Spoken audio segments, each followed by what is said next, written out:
Hello friends, welcome to our channel Smart Study with R S. और आज के lecture के अंदर हम बहुत ही हरियाणा एचएसएससी का बहुत ही बेहतरीन पेपर एक डिस्कस कर रहे हैं। प्रैक्टिस सेट नंबर ये हमारा हो जाएगा फोर्थ, प्रैक्टिस सेट नंबर चौथा है ये।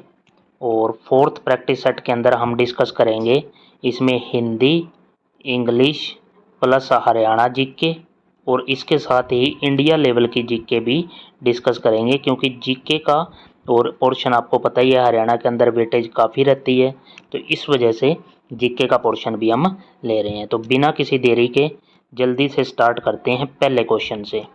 इसके अंदर क्या रहेगा, आपका सारे सेक्शन हम बिल्कुल अच्छी तरीके से डिस्कस करेंगे।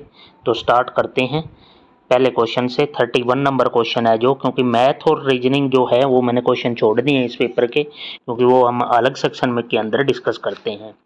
तो यहाँ पे है choose the synonym of the word. कौन सा वर्ड है? पॉइजनेंट का सिनोनिम बताना है हमने। तो यहाँ पे हो जाएगा पॉइजनेंट का सिनोनिम है जो समानार्थी, हार्ट ब्रेकिंग हो जाएगा। सी ऑप्शन यहाँ पे बिल्कुल राइट हो जाएगा, हार्ट ब्रेकिंग। नेक्स्ट क्वेश्चन की तरफ बढ़ें अगर, अगला क्वेश्चन है चूज द करेक्ट। क्या करना है हमने? एंटोनिम बताना है भाई। किसका एंटोनिम बताना है? किसका? ऑर्डिनरी का। ऑर्डिनरी का अगर हम वो बताना चाहें एंटोनिम उल्टा, और तो वो इसका एक पहले मीनिंग समझो कि क्या होता है। इसका मतलब होता है बैड टेम्पर। तो इसका हमने अगर उल्टा बताना है तो वो हो जाएगा एमिएबल। एमिएबल होता है प्लीजेंट, ये इसका राइट मीनिंग हो जाएगा। नेक्स्ट क्वेश्चन की तरफ बढ़ते हैं। Correct meaning hear it on the grapevine. Hear it on the grapevine, इसका मतलब होता है र्यूमर। बी ऑप्शन हो जाएगा यहाँ पे राइट। नेक्स्ट क्वेश्चन की तरफ बढ़े। Find the grammatically correct sentence of the flowing option. तो यहाँ पे फर्स्ट ऑप्शन है बिल्कुल सही है। ही गैदर्ड, यहाँ पे क्या है? V2 यूज कर रखी है। The courage, he gathered the courage to speak against his father. अपने फादर के अगेंस्ट उसने जो है करेज, साहस इकट्ठा किया। करेज मतलब होता है साहस इकट्ठा किया, किसके खिलाफ? अपने पिता के खिलाफ बोलने का। तो ए ऑप्शन बिल्कुल राइट हो जाएगा। नेक्स्ट है कंप्लीट सेंटेंस करना है। The ceremony of an ancient tribes can be shocking as it involves human sacrifice। तो यहाँ पे जो हमारा हो जाएगा सही आंसर हो जाएगा रिटुलिस्टिक। यहाँ पे बी ऑप्शन बिल्कुल सेट बैठता है यहाँ पे।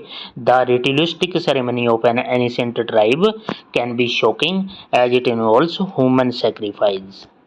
नेक्स्ट है शिवाजी के दरबार में सेवा करने वाले मंत्री परिषद जो था, तो उसको अष्ट प्रधान कहते थे। यहाँ पे बी ऑप्शन बिल्कुल राइट हो जाएगा 36 का। सत्यमेव जयते पहली बार कब किसके द्वारा सुनाया गया था? तो ये मदन मोहन मालवीय के द्वारा। तो 37 का यहाँ पे डी ऑप्शन हो जाएगा बिल्कुल राइट। निम्नलिखित में से किसने झारखंड के मुख्यमंत्री के रूप में, सीएम के रूप में तीन बार कार्य किया है? तो शिबू सोरेन, यहाँ पे ए ऑप्शन हो जाएगा 39 का। नेक्स्ट हम चलते हैं 39 नंबर क्वेश्चन।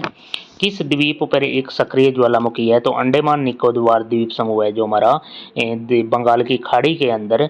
तो यहाँ पे क्या है हमारा एक द्वीप समूह जहाँ पे सक्रिय ज्वालामुखी उपस्थित है। कौन सा एक असुरक्षित प्रजाति है? तो रेखांकित बिल्ली है जो, ये है असुरक्षित प्रजाति। ए ऑप्शन हो जाएगा 40 का।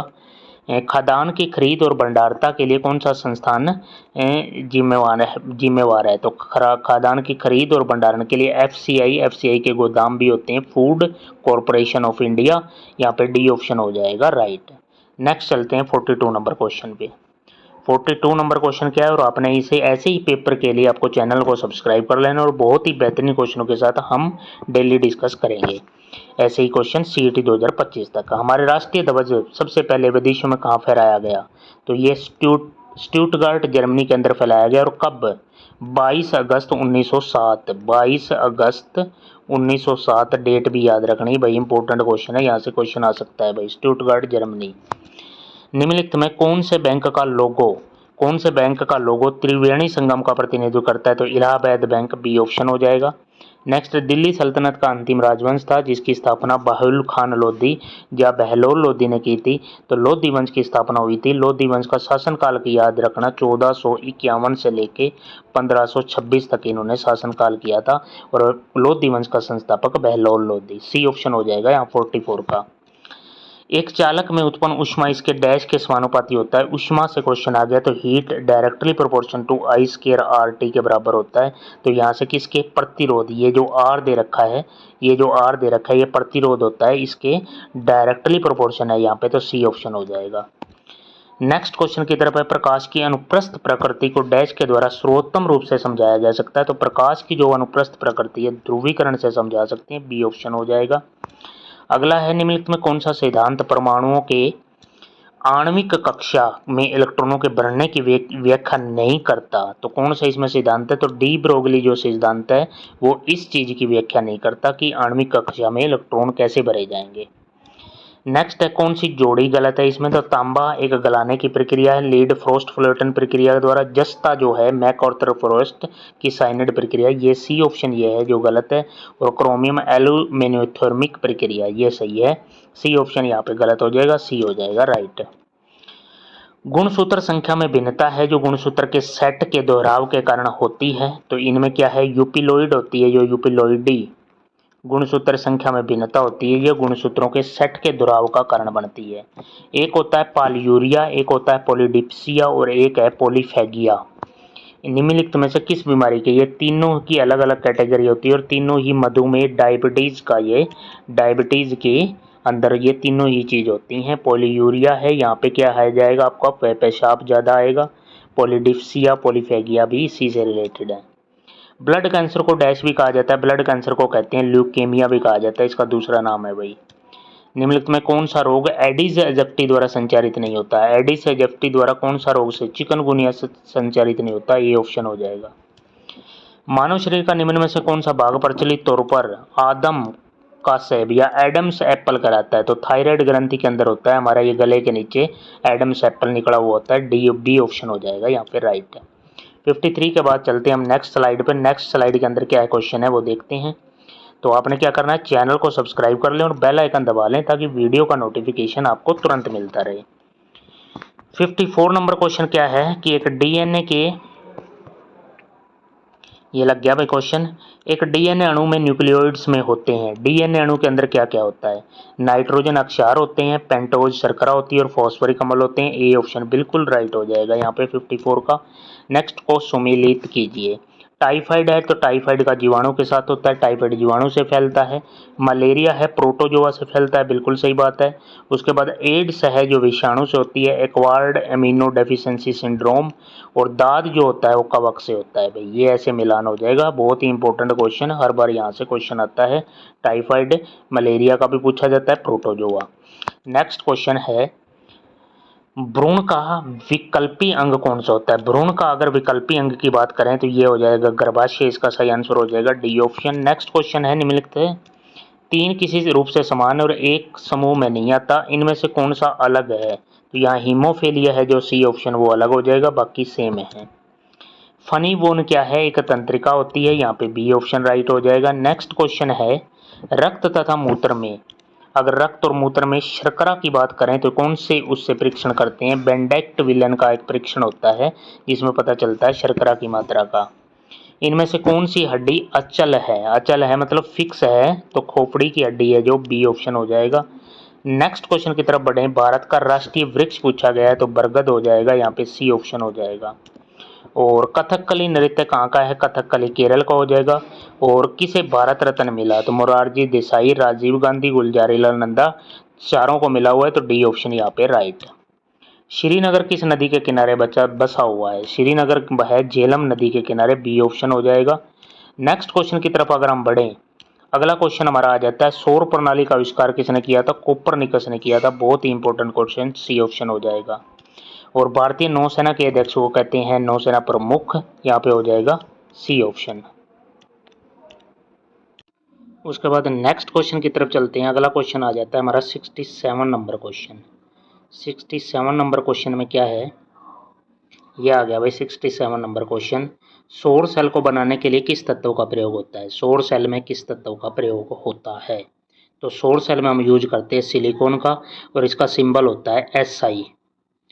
संविधान की मसौदा समिति के समक्ष प्रस्तावना किसके द्वारा प्रस्तुत की गई? तो प्रस्तावना किसने प्रस्तुत की थी भाई? जवाहरलाल नेहरू ने। ए ऑप्शन हो जाएगा यहाँ पे राइट। अगला क्वेश्चन अगर हमारे यहाँ प्रैक्टिस सेट में है कि निम्नलिखित में कौन सा जैन धर्म का त्रिरत्न नहीं है? कौन सा नहीं है? तो सही दृष्टि जो है वो जैन धर्म के अंदर त्रिरत्न नहीं है। सही विश्वास, सही ज्ञान और सही आचरण, ये जैन धर्म के त्रिरत्न हैं।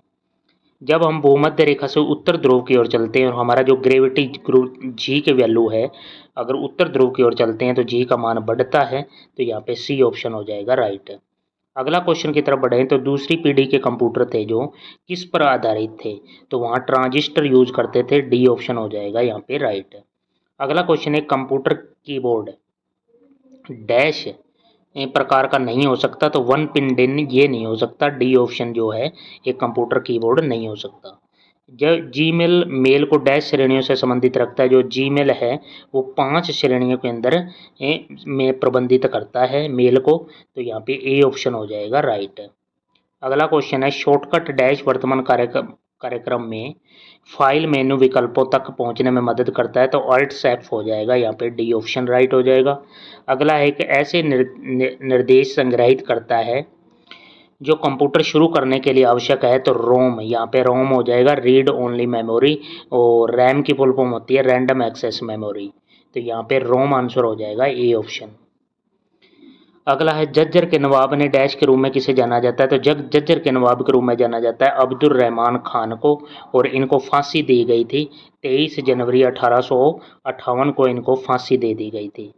अगला क्वेश्चन है लोकप्रिय हरियाणा के ग्रैंड ओल्ड मैन के रूप में किसे जाना जाता है? तो पंडित श्री राम शर्मा को कहते हैं हरियाणा ग्रैंड ओल्ड मैन। और इनका जन्म की बात करें तो 1 अक्टूबर 1899 को जन्म हुआ, और इनका संबंध कहाँ से है? जज्जर जिले से है भाई।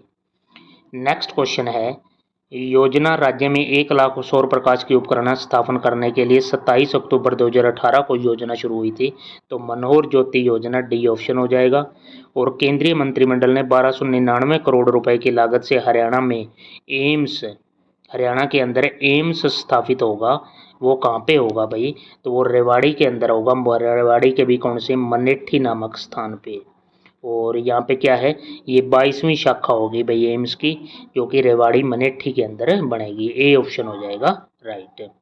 नेक्स्ट चलते हम अगले क्वेश्चन की तरफ। अगला क्वेश्चन जो है हमारा नेक्स्ट उसमें स्क्रीन पे मिलेगा आपको। स्लाइड नंबर 3 पे चलते हैं। ये रहा स्लाइड नंबर 3। इसमें क्या है 80 नंबर क्वेश्चन आ गया भाई। हरियाणा जीके के क्वेश्चन मिलेंगे इस स्लाइड में आपको। वह राज्य जहाँ राखीगढ़ी नामक हड़प्पा स्थल पर एक राष्ट्रीय संग्रहालय स्थापित किया जाएगा। तो राखीगढ़ी कहाँ पे पड़ती है? राखीगढ़ी हिसार, और हिसार के भी कहाँ पे? वो हरियाणा के हिसार जिले के अंदर। और मिथाथल आ जाए तो वो भिवानी के अंदर है। हरियाणा पुलिस द्वारा छेड़छाड़ मुक्त आपराधिक जांच सुनिश्चित करने के लिए एक सॉफ्टवेयर तो ट्रैकिया जो है हरियाणा पुलिस ने अपनाया था। ये एक पोर्टल है, सॉफ्टवेयर है, और पुलिस के एग्जाम के अंदर भी ये पूछा जा सकता है। हरियाणा में डैश गांव हर सुबह राष्ट्रगान गाने वाला पहला गांव बन गया है। तो ये है बनकपुर। बनकपुर कहाँ पे है? फरीदाबाद के अंदर है, जो सुबह राष्ट्रगान गाते हैं।